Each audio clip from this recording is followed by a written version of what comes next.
What's up, guys? So as you can see, I'm in the house today. I am not in the shop.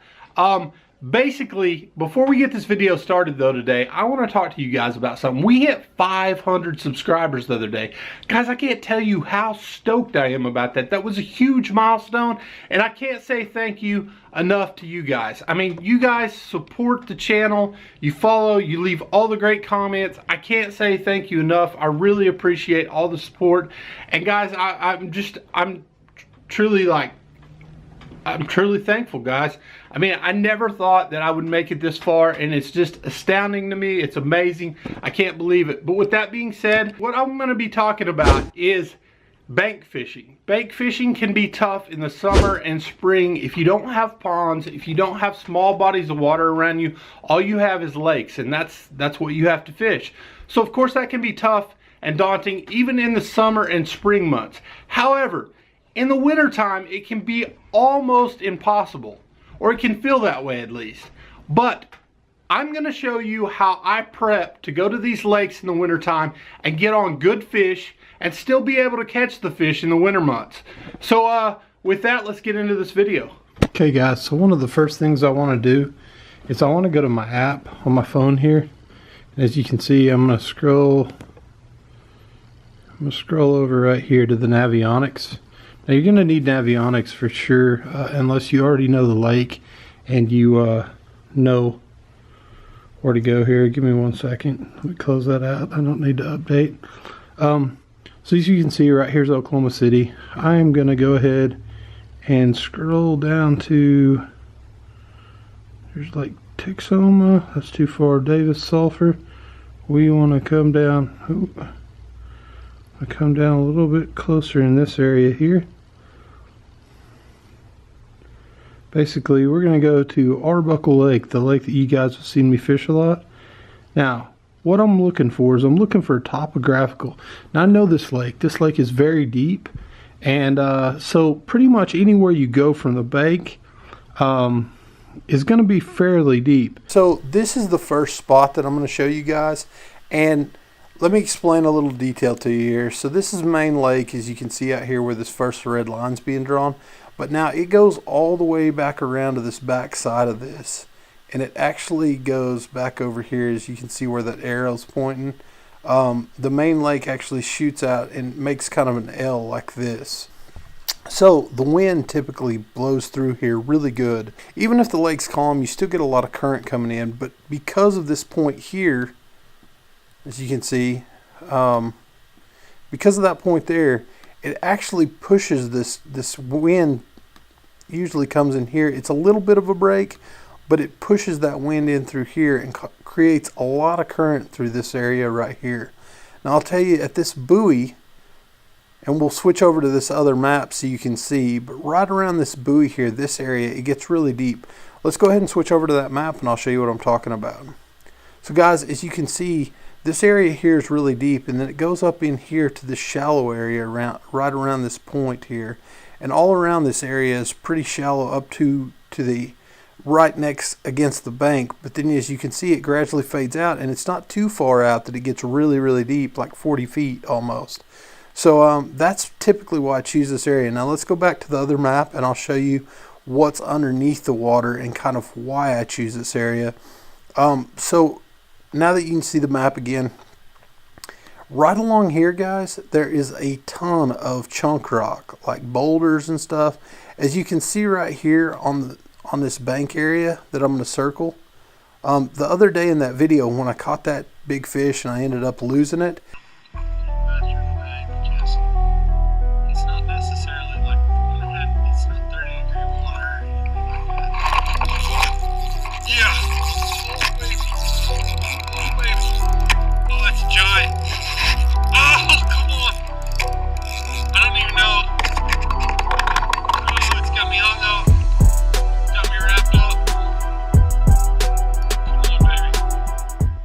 I was actually standing right about here.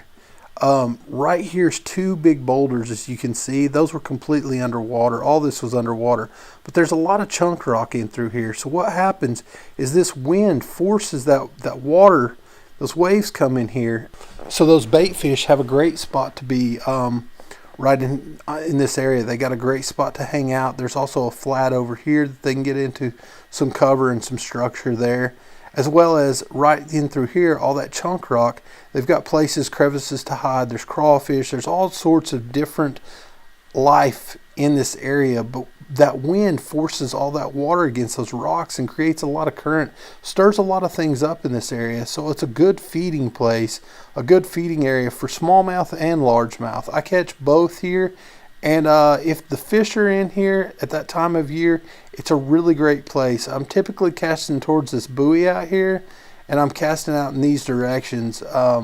And the reason being is because I'm looking for that deep water, and there's a ledge that sits where that chunk rock, I call it chunk rock. It's actually boulders that make up a ledge is what it is. And that ledge, I'll pull that bait back over that ledge, and typically those bass are hanging right here. They're hanging on that ledge, suspended, looking for bait and other things. That way it's an easy ambush meal. So with that, let's move on to the next spot. Okay guys, so this is the second spot. Basically the reason why I'm showing you this, I typically wouldn't, off these docks out here this way, there are some buoys and some brush piles that I know about because I've been out in a boat, and it gets quite a bit deeper in this area. So typically that's where I would be fishing in this area. However, this is kind of one of those weird things. The reason that I brought this up and I'm showing you this is just to show you that things can change even in the winter. This lake in particular had a ton of water. To the point that at one point these you couldn't even get out on. There was so much water it was up in the parking lot here. So as you can see, like right through here, the water was actually up through here at one point. Now, we decided to fish this anyways because once you get out around these docks and stuff, it's like 13, 14 foot water. And then out here, it gets into like the 20 some odd, 30. It gets a little deeper, quite a bit deeper actually. There's a channel that runs out from here. However, the reason why I showed you this is because of the flooding, the fish actually moved up. They didn't stay in that deeper water. So where we thought we were going to catch them in, say, 15, 20 foot of water, if not more, they were actually setting in 5 foot of water right here. So it goes to show you that not all the time in the winter are they going to be in deep water. If you have a lot of rain, that can be a variation and change things. The fish I caught actually came off of a brush pile right here. And this is, as you see here, let me cut away to the other maps, the topographical, so you can see this. But right in here, I think it was more right in here. Sorry, guys. But let me cut away to the other map. You'll see what I'm talking about. So as you can see right here, that's like 5 foot. It's actually about 5 feet of water. And then, of course, this is, this is deeper out here, 13 plus. And like I said, over here, 20 something. Let's go to the other map. Okay, so right here, guys, I was setting, and actually I was casting in this direction along these rocks because I knew these rocks would hold heat. In the wintertime, it is crucial. You want to look for things that the sun beats down on, whether it be wood, rock, metal, anything that's going to generate some heat for those bass to hang against. And they will be hanging there. So I figured, you know what, there's all this chunk rock here. So I'm going to throw out along this to see what happens. At first I threw from over here, from the dock over, and actually got bit in that area. And then I switched spots, came from a different direction, was able to hook up, and that's where I caught that fish. Alright guys, so I don't know how I'm going to land this thing. I got one.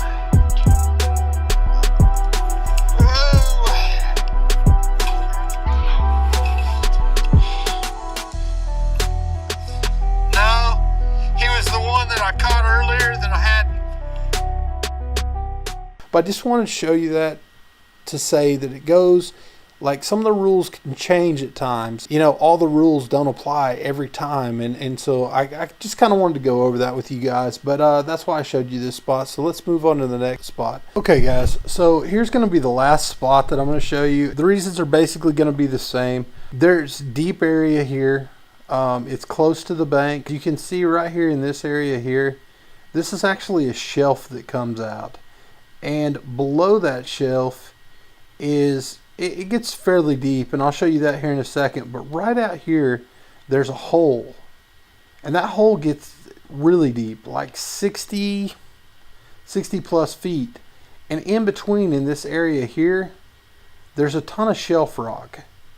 There's a lot of shelf rock. It comes out all the way over here, and then even out into here. But this hole contributes to like a really deep drop off. Those fish can hang in between these two shelves. So a lot of times you'll find fish in this area right here, in between these two shelves, or hanging on these shelves, waiting for bait fish and other things to be pushed in. But the wind pushes all that it stirs a lot of things up in this area. The wind stirs a lot of things up and pushes a lot of the bait fish and even crawdads and stuff like that. But that shelf rock, I think, contributes to why I catch a ton of smallmouth in this area. This is really a great smallmouth hole, and especially from the bank. It's a good smallmouth. I want to keep it down today, but he's way over there now. Oh yeah. There you go. Yeah. Yes. Yes. That's a good smallmouth. Oh, he's Pretty fun. There we go.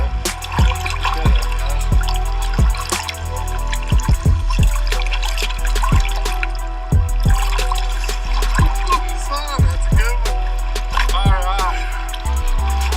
Yes. You can stand right here on any of these points. Even over here I can stand, and basically I throw out in this general direction. But those fish travel in between this area a lot. So what you look for in the wintertime is you just want to find places that have current, have natural current to them, have deep water close to the bank that you're able to get to, especially for bank fishing. It's going to be tough. It's going to be slow, guys. Everything I fish is ultra slow, almost dead sticking it. But you can catch great fish in the wintertime. You just have to plan out your trips. You have to be strategic about it. I typically, when I go, I pick 4 spots. I'll pick 4 spots, and that's kind of it. So guys, that's going to do it for today's video. I hope you enjoyed it. I hope it was educational of somewhat. I know it's a little different. It can be tough though in the wintertime, and I just wanted to put that out there. I wanted to show you how I prep for it and how I prep for winter fishing and still be able to get on good fish in the wintertime. So with that being said, guys, that's going to do it for today's video. If you have any questions or comments about this video, please leave it in the comment section below. But with that being said, that's going to do it for today's video. So guys, if you're new to this channel, make sure you hit that subscribe button as well as the bell notification. That way you'll be notified anytime I post a new video. And also guys, if you're enjoying this content, go ahead and give me a big thumbs up, show me some love. And with that guys, I cannot say thank you enough. I really appreciate you guys. You are awesome, you're amazing. Thank you so much. And that's going to do it for today. So until the next adventure.